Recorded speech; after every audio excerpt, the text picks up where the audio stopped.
Matt. Hi, Congressman. I have maybe a clarification question for you. Everything I've read says that the national debt's actually $80 trillion. The what? The national debt's actually $80 trillion when you add the off-budget items. Well, it's probably higher if you talk about unfunded future liabilities. Social Security, Medicare. Yeah. That's already unsustainable. Yeah. But when we talk about the $12 trillion cost, that's unsustainable too. The $80 trillion is way out of line. It's probably already bankrupt us at this point now. Is there any plan to rescue us from that situation? Well, you got to change control of Congress and the White House. That's my second question. My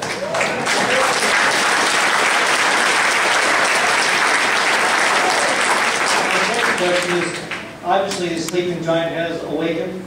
How can we leverage this to take over the Congress again next year? Say again? How can we leverage the anger and interest to take over the Congress again next year? Because that's really where all of this lies. Is actually taking over the Congress and leveraging everybody's interest. I was, the last time that I felt this form of emotion by people was in 1991, 92. And I was a young man. I was 32 years old when I was elected to Congress and defeated an incumbent member when I returned from the Gulf War. And I was upset regarding the direction of our country. And like a lot of veterans, when they come home, they see life in a different dimension, and I wanted to serve my country in another capacity. And when I looked out there, America was really upset with regard to the direction of their country. And they made a change. And I feel that the same winds are coming. I really do.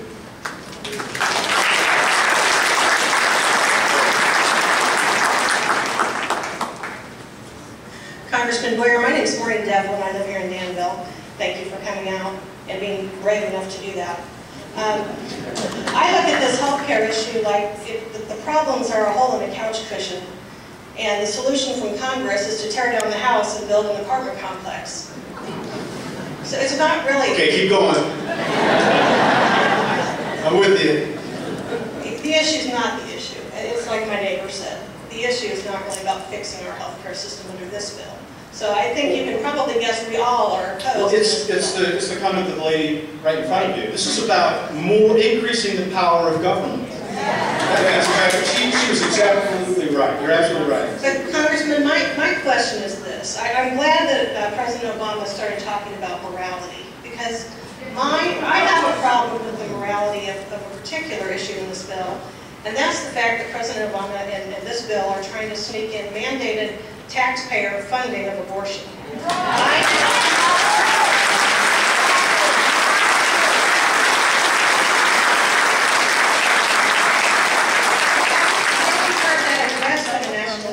wanted to know, sir, if you would be willing to stand up for those of us who are very disturbed about that and be our spokesperson.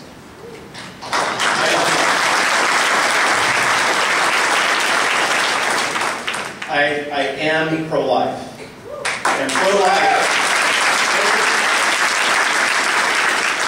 pro-life is not an issue just about the beginning of life. It's also about the decisions at the end of life cycle.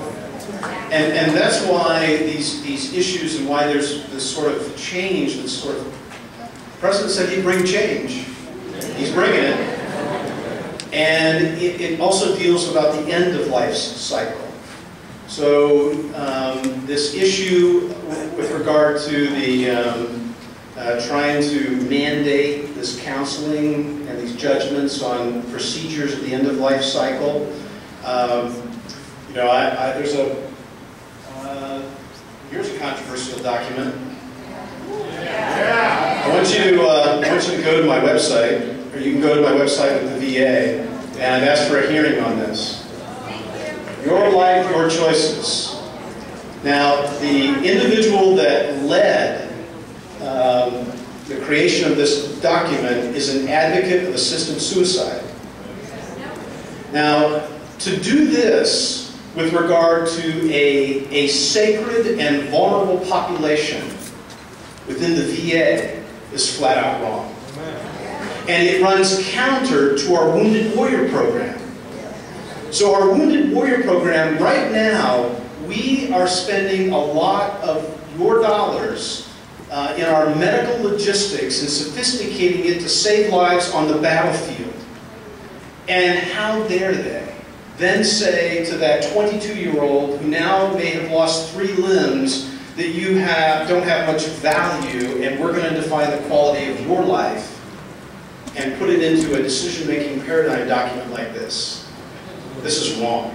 This is wrong.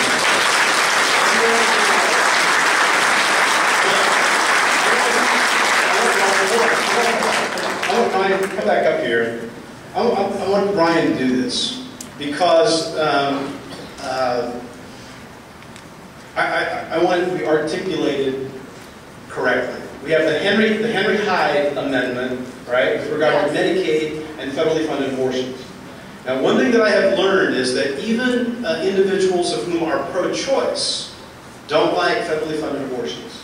Okay, I would say overwhelming majority that I've learned of pro-choice don't like federally funded abortions. But the lowest caps amendment has made this a very interesting and clever scheme. Okay. Well, the new government plan, what it says is, if the Hyde Amendment is in effect, then the Secretary has the option to mandate abortion via this new government plan. However, in a year that we don't pass the Hyde Amendment, abortion is automatically covered in the new government plan. It's also covered to allow new subsidies that we're going to provide people to purchase the new government plan.